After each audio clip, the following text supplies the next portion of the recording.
কয়েকজন ছাত্রের মোবাইল হারিয়ে গেছে। তো তারা খুঁজতেছে যে মোবাইল কে নিল। তো তখন একজন বহিরাগতকে পেয়েছে। এখন সে মানসিকভাবে অসুস্থ নাকি সুস্থ এটি তো আসলে ছাত্ররা জানে না। ছাত্ররা মনে করছে যে সে অসুস্থতার ভান করছে। সেই জায়গা থেকে তার উপরে আক্রমণ করেছে। জাহাঙ্গীরনগর বিশ্ববিদ্যালয়ে একজন ছাত্রলীগের নেতাকে গণপিটুনির মাধ্যমে হত্যা করা হয়েছে, এ ধরনের নিউজ কিন্তু হয়েছে। কিন্তু বিষয়টি আসলে সত্য না। যে ঘটনা ঘটেছে সেটি হলো যে মাদকের ব্যবসাকে কেন্দ্র করে ওই ছাত্রলীগের নেতা সেখানে গিয়েছিল। মূলত তার যে অংশীদার যারা রয়েছে তারা ফোন দিয়েছিল যে তুমি এখানে আসো, তোমার টাকা দেওয়া হবে। এই যে ফাঁদ সৃষ্টি করে তাকে আনলো মূলত শিক্ষার্থীদের হাতে তাকে তুলে দেওয়ার জন্য, শিক্ষার্থীদেরকে বিতর্কিত করার জন্য। এবং সেই ঘটনায় কিন্তু ঘটেছে, দেখেন শিক্ষার্থীরা তাকে ধরলো এবং তাকে চড় থাপ্পড় দিয়েছে, এটি ট্রু। দেওয়ার মাধ্যমে পুলিশের কাছে তুলে দিয়েছে। পুলিশের হেফাজতে তার মৃত্যু হয়েছে, অর্থাৎ পুলিশ আর একটি ষড়যন্ত্র করেছে।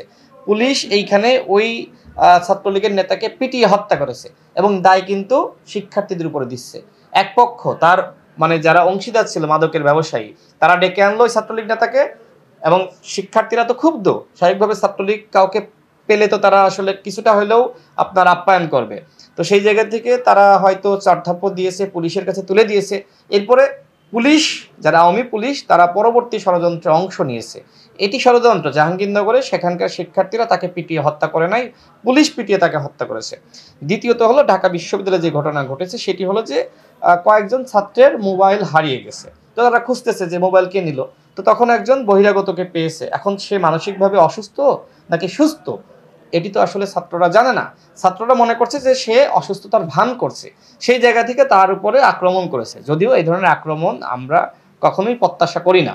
কিন্তু 15 বছর ধরে যেভাবে সাধারণ মানুষের উপরে আওয়ামী লীগ জুলুম করেছে, মানুষের মনের মধ্যে যে ক্ষোভ, সেই ক্ষোভ তো আপনি 2 দিন 5 দিন 1 মাস 2 মাসের মধ্যে আপনি প্রশমিত করতে পারবেন না। এই যে বিভিন্ন জায়গায় যে ধরনের ঘটনা ঘটছে এগুলো সাধারণ মানুষের ক্ষোভের বহিঃপ্রকাশ। আপনি দেখেন যে আওয়ামী লীগের সাধারণ সম্পাদক তিনি বলেছিলেন যে আওয়ামী লীগের পতন হলে 3 লাখ মানুষ মারা যাবে এক রাতে। তুফাইল আহমেদ বলেছিল 5 লাখ মানুষ মারা যাবে। আসলে কি সেই ঘটনা ঘটেছে? আমি তো মনে করছি যে ছোট ছোট যে ক্ষোভগুলো ঘটছে এগুলো বিচ্ছিন্ন ঘটনা। বরং বাংলাদেশের মানুষ শান্তি বজায় রেখেছে। যে আপনি কতজনকে বোঝাবেন? কত মানুষকে গুম করা হয়েছে, খুন করা হয়েছে, আওয়ামী লীগ করেছে, ছাত্রলীগ করেছে, কত মা বোনের সম্ভ্রম ছাত্রলীগ নষ্ট করেছে। আপনি এমসি কলেজের সামনে যে ঘটনা, গণধর্ষণের ঘটনা, আপনি ভুলে যাবেন? এখন ওই ওই মহিলা যদি ছাত্রলীগের একজনকে পায়, তাকে কিছু বলবে না? সে তো তার সামনে যদি আপনার বটি থাকে সেটিতেই তো ওর উপর হামলা করবে, স্বাভাবিক। এই যে ক্ষোভের জায়গাগুলো, আমি তো মনে করছি যে মানুষের ক্ষোভের বহিঃপ্রকাশ কমই হয়েছে, আরো বেশি হওয়া দরকার ছিল, মানে যেটি আওয়ামী লীগ প্রত্যাশা করেছিল। তো সেই জায়গা থেকে যে ঘটনাগুলো ঘটেছে এটি বিচ্ছিন্ন ঘটনা।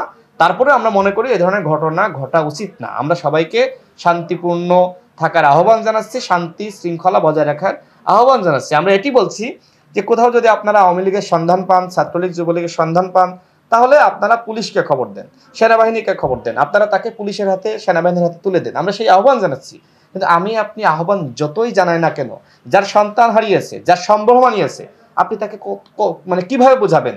তাকে তো আপনি বোঝাতে পারবেন না। সেই ঘটনাগুলোর বহিঃপ্রকাশ মূলত ঘটছে।